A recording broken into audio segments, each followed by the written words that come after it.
3 years after she abandoned me and our 2 children to run away with her sick ex-lover, she came back pregnant and homeless begging me to take her back. I slammed the door in her face. I was halfway through helping Vera with her math homework when the doorbell rang. Tuesday evening around 6:30. Henry was upstairs doing whatever 9-year-olds do when they are supposed to be reading. Vera had her worksheet spread across the kitchen table, tongue stuck out in concentration while she worked through multiplication problems. "I will get it," I said, ruffling her hair as I passed. Probably a delivery, maybe the neighbor was asking about the homeowners association meeting. I was not expecting anyone. I opened the door. Iris. My brain took a solid 3 seconds to process what I was seeing. 3 years of absolutely nothing. And there she was standing on my porch like she'd just run back from the corner store. Except she looked like hell. Her coat was thin, wrong for the weather. Cheap fabric that had seen better days. Her face was blotchy, mascara smeared under her eyes like she had been crying for hours. And clinging to her leg, partially hidden behind her coat, was a toddler. Maybe 2 years old. Dark hair, Owen's kid obviously. "Hi," she said. Her voice cracked on that single syllable. I did not say anything. Just stood there, hand still on the door. "I know this is sudden." She started, words tumbling out fast like she had rehearsed this. "I know you probably do not want to see me. But Owen passed away 6 months ago. And I have been trying to figure things out on my own, but I cannot." She stopped. Took a shaky breath. "I made a mistake. A huge mistake. And I finally see that now. I finally understand what I lost, what I threw away. The kids need their mother. I need." "Stop," I said. She froze. I looked at her. Really looked at her. This woman I had married 10 years ago, who had left me 3 years ago for a man she barely knew anymore, who had walked out on 2 children because she decided her college ex-terminal diagnosis was more important than her actual living family. The thing is, I was not angry. I had been angry 3 years ago. I had been furious, heartbroken, shattered. I had spent months working through that rage in therapy, turning it into something productive, something that would not poison my kids. Now I felt nothing. Just cold clarity. "You need what?" I asked. "A place to stay? Money? Forgiveness?" Yes. All of that. "I know I hurt you. I know I hurt them. But we can start over. I am their mother. You cannot just erase that. People make mistakes. They deserve second chances. Vera does not remember what you look like," I said. Iris flinched like I had slapped her. "Henry stopped asking about you 2 years ago. Do you understand that? 2 years. He used to cry at night wondering why his mom did not love him enough to stay. Now he does not wonder anymore. He has moved on. Please." She reached for my arm. I stepped back. "I have been trying to call you," she said, desperation creeping into her voice. "I know you blocked my number, but I kept trying because I needed you to understand. Owen died, and his family took everything. I have nothing. I am staying in a motel. I cannot afford. You left this family in the dirt," I said. My voice was calm. Level. Final. "Crawl back to the one you chose." I shut the door. Not a slam exactly. Just a firm, decisive close. The deadbolt clicked as I turned it. Through the window beside the door, I watched her stand there for a moment, stunned. Then her face crumpled and she sank down onto the porch steps, pulling the toddler into her lap. The kids started crying. Iris buried her face in her hands. Mrs. P from across the street slowed her evening walk, staring. The Johnsons' curtains twitched in their living room window. "Let them look." Iris sat there sobbing for 20 minutes. I went back to the kitchen. Vera looked up from her homework. "Who was it?" she asked. "Nobody important," I said. "How is problem 7 coming along?" She showed me her work. I praised her effort, corrected one mistake, and we moved on to problem 8. Through the window I could still see Iris' shape on the porch. Eventually she stood up, wiped her face, took the toddler's hand and walked away. My phone buzzed in my pocket. Unknown number. I ignored it. Later that night, after the kids were in bed, my phone buzzed again. This time a text from a number I did not recognize. "I know you are angry, but I am staying at the Crossroads Motel on Route 9. Room 114. Please. We need to talk about the kids. I have rights." Iris. I stared at that last part. I have rights. That word sat there on my screen, glowing in the dark bedroom. Rights. She thought she had rights. I blocked the number and tossed my phone on the nightstand. Rights. She wanted to talk about rights. I lay there in the dark staring at the ceiling, and my mind dragged me back 3 years. Back to the night everything fell apart. I had come home from a site inspection around 7. Long day dealing with foundation issues on a commercial project downtown. I was tired, looking forward to dinner with my family, maybe watching a movie with the kids before bed. The hallway stopped me cold. 2 suitcases. Packed. Sitting by the front door. "Iris." I called out. She appeared from the bedroom. Red eyes. Tissue in her hand. That is when I knew. You do not pack bags and cry unless you are leaving. "Where are the kids?" First thing out of my mouth. At your mom's. I told her we needed a night to talk. My stomach dropped. She had planned this. Calculated it. Got the kids out of the house first. Sit down. She said. Please. I did not sit. Just stood there in the hallway still wearing my work boots safety vest in my hand. I need to tell you something, she started. And I need you to try to understand. Just say it. She took a shaky breath. Owen reached out to me. 6 months ago. Owen. Her ex from college, the one who ghosted her senior year, broke her heart, left her a mess for months. I knew the story. She had told me early in our relationship back when we were still sharing our damage with each other. Okay. I said slowly. And? He is sick. Terminal. Cancer. He has no family, no one to help him, and he reached out because he did not want to die alone. I felt something cold settle in my chest. You have been talking to him for 6 months? Not just talking. I have been visiting him. At the hospital. At his apartment. Helping him with appointments with. For 6 months. I repeated it because I needed to hear it again. 6 months of lies. I did not tell you because I knew you would react like this. Like what? Like a husband who just found out his wife has been secretly spending time with her ex? It was not like that. Her voice rose. He was dying. He needed someone, and I. She stopped. Closed her eyes. Feelings came back. I did not plan it. I did not want it to happen. But being with him, remembering what we had, I realized there is unfinished business. Things I need to. Stop. I held up my hand. Just stop talking and answer one question. She waited. Are you choosing him over your children? The silence stretched out. She opened her mouth, closed it. Tears streamed down her face. It is not that simple. She finally said. You would not understand. This is not about choosing. It is about he is dying. I cannot live with myself if I do not do this, if I do not see this through. The kids are young, they will adapt. We can figure out custody later, but I need to follow my heart right now. Follow your heart. I repeated her words back to her, tasting how hollow they sounded. Your heart is telling you to abandon a 6-year-old and a 3-year-old for a man who ghosted you a decade ago? You are making it sound. I am making it sound exactly like what it is. She grabbed my arm. I know this is hard. I know I am asking a lot. But please try to understand. This is something I have to do.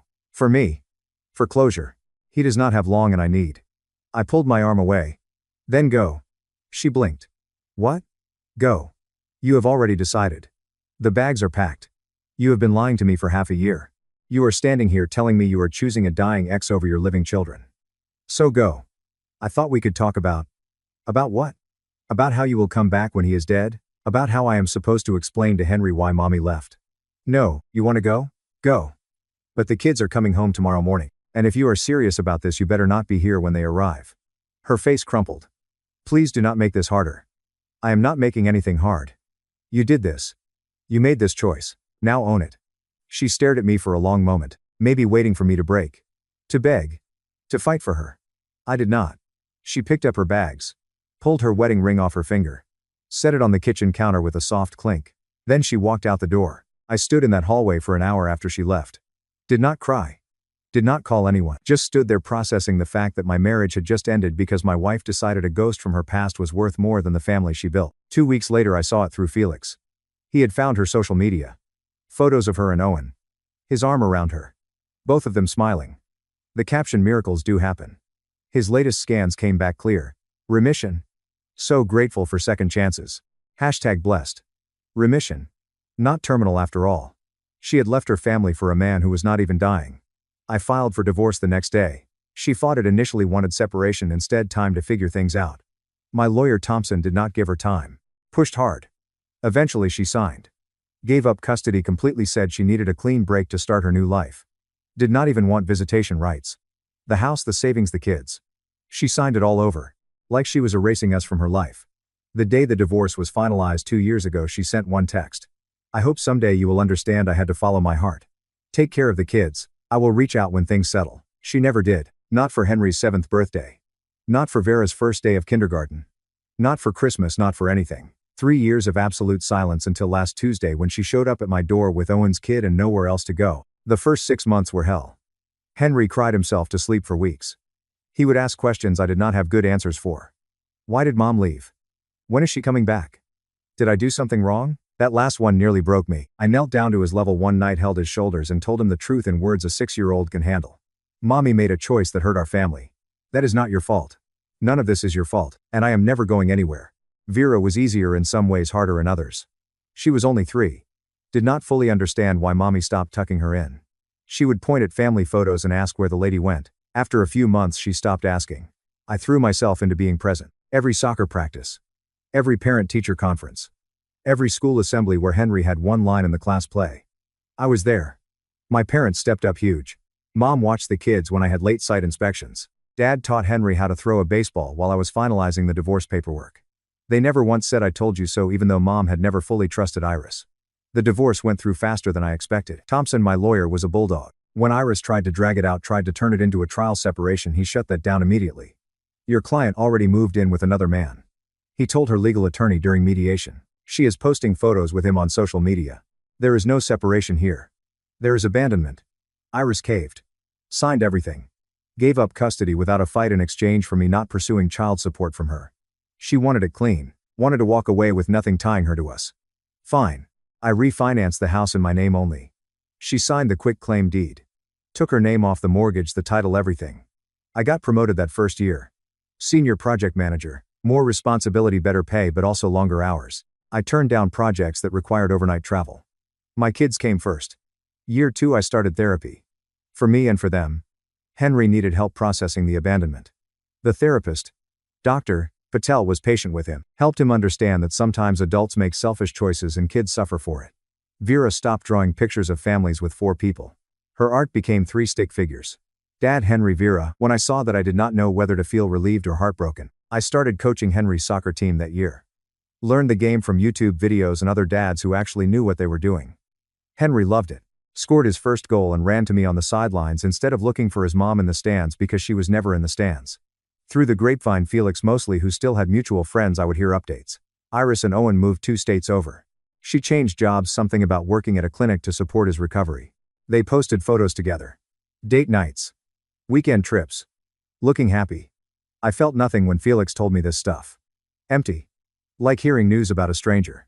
Year 3 started smooth. Henry made honor roll. Vera got into dance classes and loved them. I started dating carefully. Nothing serious. A few dinners here and there. I was not ready to bring anyone into my kids' lives yet. Then 3 months ago Felix called. You sitting down? He asked. I am making breakfast. What is up? Owen died. I stopped mid-pour with the milk. What? Saw the obituary online. Different illness, not the cancer. He declined fast. Passed away 2 weeks ago. I set the milk down. Felt what? Relief was not the right word. Closure maybe. The chapter that Iris chose over us had ended. You okay? Felix asked. Yeah. I am fine. And I was. I did not tell the kids. Why would I? They did not know Owen. Did not know that story. It was not their burden. Life continued. I started seeing Corinne, a physical therapist I met through work. She was kind, patient, understood I came with baggage and 2 kids. We were taking it slow. Then last week, 7 days before Iris showed up at my door, I got a Facebook message request. I almost ignored it. Did not recognize the name. But something made me click. Hi.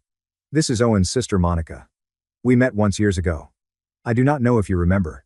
I do not know if you care, but I thought you should know. Iris has been asking about you. Asking if I know where you live now, what the kids' names are, if they are in school. She is broke and desperate. Owen's family did not leave her anything. Thought you should know she has been asking questions. I stared at that message for a solid minute. Then I deleted it without responding. I should have taken it more seriously, because 1 week later Iris was standing on my porch with Owen's kid, nowhere to go, and the word writes in a text message like she had any claim to the life she abandoned. Wednesday morning my phone started blowing up. New number, text after text rolling in while I was making breakfast. Please just talk to me. I know you are angry, but we can work through this. The kids deserve to know their mother. I made mistakes, but I am different now. I blocked the number, poured Henry's cereal. Helped Vera tie her shoes. 10 minutes later another number. More texts. You cannot ignore me forever. I have a right to see my children. Owen would want me to fight for this. I blocked that one too. By lunchtime I had blocked 5 different numbers. She was using those texting apps, generating new numbers as fast as I could block them. Each message more desperate than the last. Thursday I thought maybe she had given up. Then my phone rang at 2:45. School. Never good when school calls during the day. Mr. P? The front office administrator, Mrs. Walsh. We have a situation. There is a woman here claiming to be Henry's mother. She is asking to pick him up early. My blood went cold. Do not let her near him. I am on my way. I left the site I was inspecting, drove 15 minutes doing speeds I should not admit to.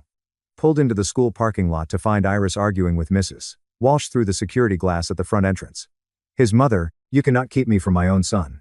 I walked up behind her. Yeah, actually they can. She spun around. Her eyes were wild, desperate. She had aged years in just 3 days. You cannot do this. You cannot keep them from me. Watch me. I pulled out my phone, showed Mrs. Walsh the screen. Check your records. She is not on the approved pickup list. She has not been for 2 years. Mrs. Walsh nodded.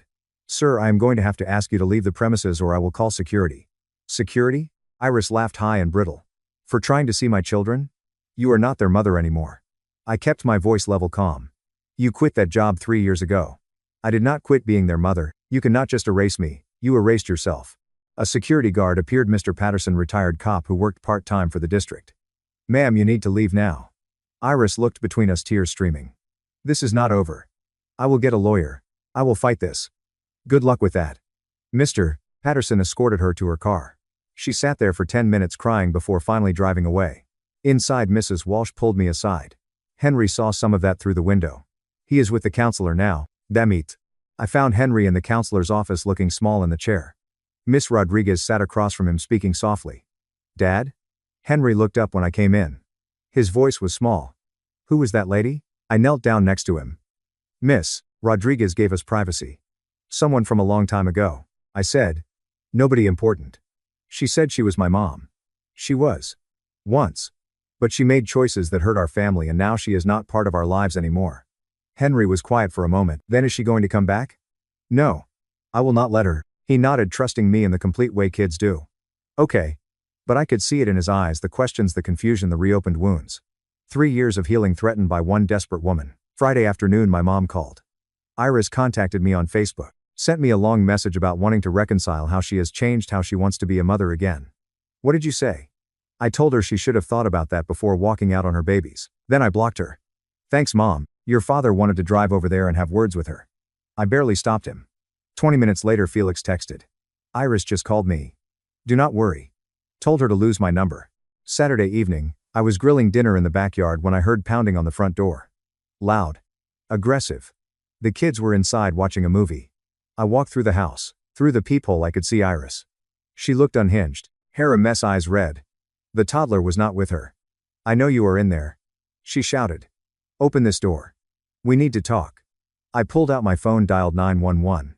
Open the door. More pounding. You cannot keep hiding from me. I have rights. The Johnsons' front door opened across the street. Mrs. P came out onto her porch. Neighbors gathering. I have a right to see my children. You cannot do this to me. The 911 operator answered. 911, what is your emergency? I need police at 814 Maple Street.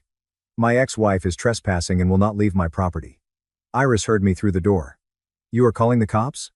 On the mother of your children? You are not their mother. Not anymore. 2 patrol cars arrived within 5 minutes. I stepped outside, showed them the divorce decree on my phone, full custody to me. Iris voluntarily relinquished all parental rights. Officer Grant took it all in, then turned to Iris. Mom, you need to leave this property. He is alienating my children from me. That is parental alienation. Ma'am, according to this court order you have no custody, no visitation rights. You need to leave or I will cite you for trespassing. This is not right. Ma'am, last warning. Iris looked at me one more time. Something in her eyes shifted. Not defeat. Something harder. Determined. Fine, she said. I will leave. But this is not over. She got in her car and drove away. Officer Grant handed me his card. If she comes back, call immediately. We will have her arrested. Sunday was quiet. Too quiet. Monday morning I got a certified letter. The return address was a law firm I did not recognize. Jameson and Associates. I signed for it, waited until the kids left for school to open it. Notice of emergency custody evaluation. Petitioner Iris P. Respondent my name. Petitioner hereby files for emergency review of custody arrangements, claiming respondent is engaging in parental alienation and denying petitioner her fundamental rights to access her biological children. Petitioner seeks court-ordered reunification therapy and modification of custody decree. Court date October 23, 10 a.m. 10 days away. She had actually hired a lawyer. I called Thompson immediately. Read it to me, he said. I did. Long pause on his end. Okay. Do not panic. This is a Hail Mary, but we need to shut this down permanently. No more playing defense. What do you need from me? Everything. Every text, every interaction, every piece of documentation from the divorce. We are not just defending your custody. We are ending this for good. Thompson's office smelled like coffee and old leather. Tuesday morning 9 a.m. I had taken the day off work arranged for my mom to handle school pickup. He had papers spread across his desk. 3 years of documentation. Coffee? He offered. I am good. He sat down, folded his hands. Here is what we are dealing with. Iris hired a legal aid attorney. Jameson and Associates handle a lot of pro bono family cases. They are not bad, but they are not expensive either. Which tells me she is broke and desperate. That is not my problem. No, it is not. But desperate people make noise. They file motions. They make claims. They hope something sticks. He pulled out a yellow legal pad. Her petition claims you are engaging in parental alienation. That you have turned the kids against her. That she has been trying to reconnect, but you have blocked her at every turn. I have blocked her. As is your legal right. But we need to show the court why. He clicked his pen. Walk me through the divorce. Start to finish. I did. Told him everything. Owen, the terminal diagnosis that was not terminal, Iris leaving the divorce proceedings, her voluntary relinquishment of custody. Thompson took notes. She signed a notarized statement, correct? Yeah. Your predecessor had her write it out. Something about making sure there was no ambiguity. Smart. Do you have a copy? Should be in the file. He dug through papers, pulled out a document. Started reading aloud. I, Iris P., am voluntarily relinquishing all custody and parental rights to my children Henry and Vera. I understand the consequences of this decision. No one has coerced or pressured me. I am making this choice of my own free will to move forward with my life. He looked up. Signed, dated, notarized. This is gold. So we are good? We are better than good. But I want to bury this. No appeals, no future attempts, nothing. We are getting a permanent restraining order and a court declaration that she has zero parental claims. Ever. He pulled out his laptop. Show me the texts. I scrolled through my phone, showed him the blocked numbers, the dozens of messages from the past week. Thompson photographed each one with his phone. I have rights, he read aloud. That is going to backfire on her spectacularly. Any communication with the kids? Cards, letters, gifts? Nothing. 3 years of complete silence until last week. Child support payments? She was never ordered to pay any. We waived it as part of the settlement. So she has contributed nothing financially or emotionally for 3 years? Correct. Thompson made more notes. The school incident. Did they file a report? Mrs. Walsh documented everything. I can get a copy. Do that. We need it. Also, I want statements from your parents and your brother. Anyone who witnessed the original abandonment and can testify to her state of mind at the time. My mom will do it. She is still furious. Good. Angry grandmothers make excellent witnesses. He leaned back. Now Iris is going to claim she was suffering from mental health issues when she left. Depression, maybe postpartum, something that affected her judgment. It is the only place she has. Vera was 3. Postpartum does not last 3 years. I know. But she will try. Do you remember if she saw a doctor during that time? Any mental health treatment? I thought back. She had regular checkups. Dr. Morrison, her primary care. Never mentioned anything about depression or therapy. Can we subpoena those records? If you need to, Thompson made a note. We will. If there is no documented mental illness, her claim falls apart. He pulled up something on his computer. I also did some digging. Found Iris' old social media before she deleted everything. He turned the laptop toward me. Screenshots. Photos of Iris and Owen. Dates, captions. One from 4 months after she left. Starting my new life. No regrets. Sometimes you have to follow your heart even when it is hard. Another from 6 months after. Celebrating Owen's remission. Miracles happen. Hashtag grateful, hashtag new beginnings. These are admissible? I asked. Absolutely, they show clear, deliberate choice. No signs of mental distress. She was thriving, posting about her new life, celebrating. He clicked to another screenshot. This one is my favorite. It was from a year after she left. Iris and Owen at some beach. Big smiles. Caption: 1 year with my soulmate. Best decision I ever made. I felt nothing looking at it. Just evidence. Her old friends, Thompson said. The ones who knew her then. Any of them willing to talk? Maybe. Felix might know. Get me names. I want people who can testify she was lucid, excited, making clear decisions. The more witnesses, the better. We spent 2 more hours going through everything. Bank records showing she had withdrawn $15,000 from their joint savings after leaving. Voluntarily, no coercion. The quick claim deed she had signed for the house. Her signature on the custody agreement, clear and steady. This is the most open and shut case I have seen in years, Thompson finally said. But I want to be thorough. Courts in 8 days. I am filing our counter motion today. Request for permanent restraining order and termination of any residual parental claims. What are her chances of winning? 0. Of getting visitation? 0. Of getting anything? He shook his head. She voluntarily walked away from her kids for 3 years. The court does not reward that. I stood to leave. Thompson stopped me. One more thing. She is going to try to talk to you. Outside the courthouse before the hearing wherever she can corner you. Do not engage. Not one word. Anything you say can be twisted. I will not. And prepare yourself. She is going to be emotional. Crying. Begging, maybe bringing the kid. It is a tactic, do not fall for it. I will not, I repeated. That night I sat the kids down. Kept it simple. There is going to be a court hearing next week, I told them. Remember that lady from last week? She is trying to cause problems, but I am handling it. You are safe. Nothing is going to change. Henry, always the perceptive one. Is she trying to take us away? No. She cannot. And she will not. Vera hugged me. I do not want to go anywhere. You are not going anywhere, sweetheart. I promise.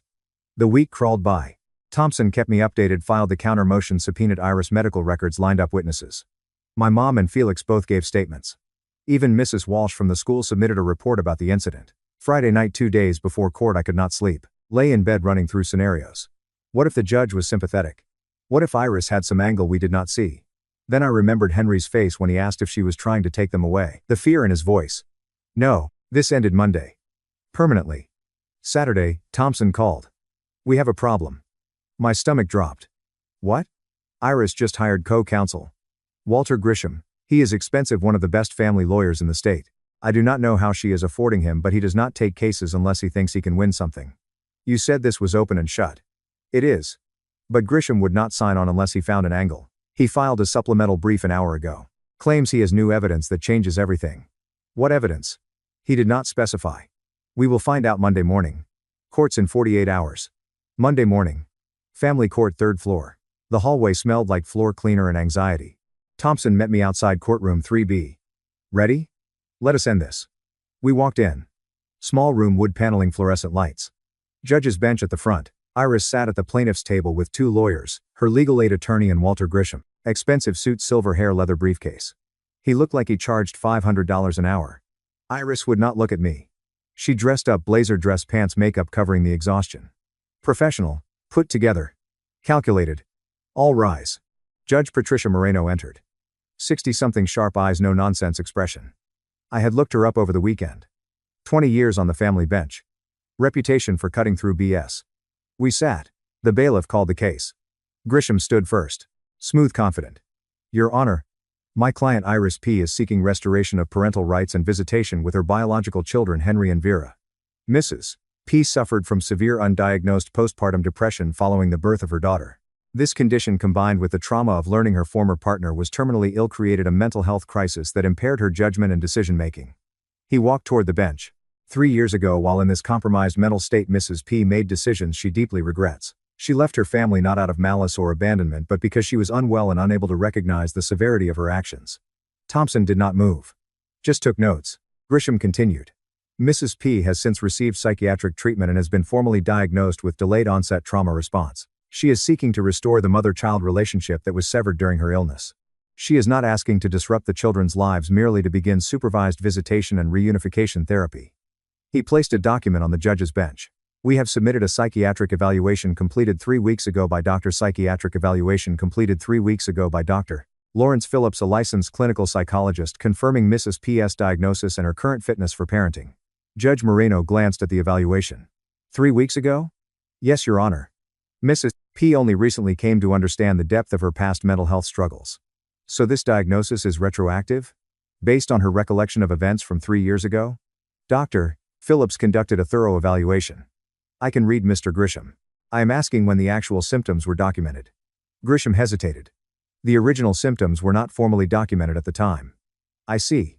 Judge Moreno set the evaluation aside. Mr. Thompson. Thompson stood. Calm, methodical. Your Honor, Miss P. is attempting to retroactively claim mental illness to justify abandoning her children for 3 years. Let us look at the facts. He approached with a folder. Exhibit A, Miss P.'s notarized statement from the divorce proceedings. He read aloud, I am voluntarily relinquishing all custody and parental rights. I understand the consequences. No one has coerced me. I am making this choice of my own free will. He placed it on the bench. Signed, dated, witnessed by her attorney at the time. No mention of mental health concerns. Exhibit B, medical records from Dr. Morrison, Miss P.'s primary care physician. Miss P. had 2 appointments in the year before leaving. Routine checkups. No complaints of depression, anxiety, or any mental health issues. No referrals to psychiatrists or therapists. Grisham started to stand. Judge Moreno waved him down. Thompson continued. Exhibit C, text messages from Miss P 2 weeks after leaving. He read from his phone, I feel free. Like I can finally breathe. The kids will understand when they are older. Another text, I chose you. I chose us. No regrets. These are not the words of someone in mental distress, Your Honor. These are the words of someone making a deliberate choice. Exhibit D, social media posts. Thompson pulled out printed screenshots. 4 months after leaving, starting my new life. No regrets, 6 months after celebrating Owen's remission. Miracles happen.